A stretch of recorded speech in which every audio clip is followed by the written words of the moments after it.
ఇన్ని దశాబ్దాలు ప్రజలు రాజకీయ జీవనంలో ఇన్ని దశాబ్దాలు ప్రజలు మీ వాడి వేడి చూశారు. మీకు కోపం వస్తే ఋషికొండను చెక్కినట్టు ప్రత్యర్థులకి పదునైన ఉత్తరాంధ్ర యాసలో గుండు కొట్టేస్తారు. నాకు ఒకటే బాధేస్తా ఉంది సార్, ఇకపైన మీకు తిట్టే అవకాశం లేకపోవడం. కానీ ఇక మీద సభలో ఎవరు తిడుతున్నా దాన్ని ఆఫ్ చేసే బాధ్యత మీ చేతిలోనే ఉంది. మీరే మైక్ ఆఫ్ చేయాలి.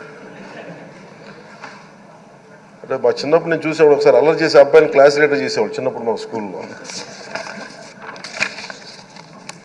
కానీ ఇన్నాళ్ళు ప్రజలు మీ వాడి వేడి పలుకులు, మీ ఘాటైన వాగ్దాటి చూశారు.